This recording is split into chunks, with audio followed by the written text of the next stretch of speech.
En français ou en anglais? Français, Français, c'est français. mieux aussi.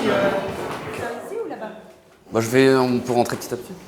Alors, je vais vous présenter mon projet du coup que j'ai appelé Container. Je me suis posé la question dès le début de qu'est-ce que c'est que la relation en tant que photographe à l'outil qui est l'appareil. Pour moi, vraiment, qui m'intéresse au côté performatif de la photographie, que ce soit dans sa production, dans sa distribution, consommation, etc. Là, j'ai voulu retourner vraiment aux bases de qu'est-ce que c'est faire une image. Et pour moi, faire une image, c'est rien d'autre qu'appuyer sur un bouton, au sens plus pur de la chose. Et du coup, j'ai voulu utiliser mon corps comme un scientifique qui utiliserait un rat de laboratoire, mais où je suis à la fois celui qui organise l'expérience, mais aussi le sujet de l'étude. Et cette première vidéo, pour moi, c'est un peu un genre d'œil de bœuf inversé. En fait, c'est aussi une genre de métaphore pour qu'est-ce que représente l'appareil photo. Et pour moi, c'était aussi une métaphore de qu'est-ce que c'est que faire des images, qui est un moyen de voir, mais en même temps de se cacher. Le spectateur soit accueilli, mais qui sente vue sans pouvoir voir ce qui se passe. Donc ensuite, la deuxième vidéo, je me suis demandé qu'est-ce que c'est que vivre, entre guillemets, au sens propre. La première chose qu'on fait quand on est, c'est on apprend à respirer, quoi. En fait, j'étais face à la caméra et je voulais respirer en rythme avec la machine et en rythme avec mon corps pour créer une genre de buée sur l'objectif directement, comme les photographes font régulièrement en soufflant dessus pour le nettoyer, quoi.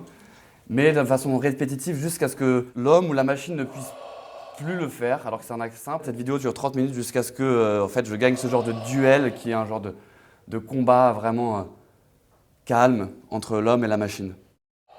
J'avais vidé ma chambre et j'avais construit cette boîte à l'intérieur parce que j'avais jamais eu de studio, d'atelier. Il y avait ce rêve un peu de se dire voilà, on peut avoir un atelier où on se disait c'est un espace de liberté, de création.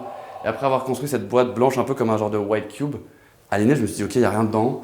Il y a juste moi et une caméra, qu'est-ce que je peux faire avec? Pendant 2 mois à faire des images, en fait, j'avais mon appareil photo qui est disposé à l'entrée et juste je voulais explorer genre vraiment de manière pseudo-scientifique en établissant des règles qu'on peut trouver à l'intérieur du livre qui disent genre uniquement je suis à l'intérieur de la boîte, je suis habillé en blanc, pieds nus et je ne peux uniquement prendre des photos, appuyer sur le déclencheur.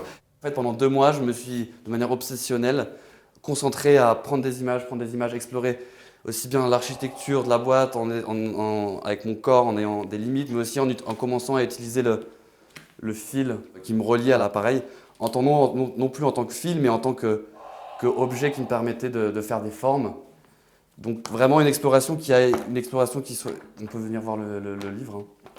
De l'expérimentation purement genre physique sur qu'est-ce que c'est qu'appuyer sur un bouton, qu'est-ce que c'est que le mouvement, qu'est-ce que c'est que la composition, etc. à quelque chose de plus complètement abstrait ou à connecter directement avec mon œil en fait, où j'apposais les fils électriques sur ma pupille et comme la pupille est humide, ça crée une connexion et c'était vraiment en fait, je pouvais prendre des photos directement comme ça en appuyant sur mon œil. Ou aussi bien avec différents fluides corporels, de l'urine, etc. Et donc c'était vraiment une exploration, voilà, le lien entre l'espace de la boîte, le corps et le dispositif de l'appareil photo.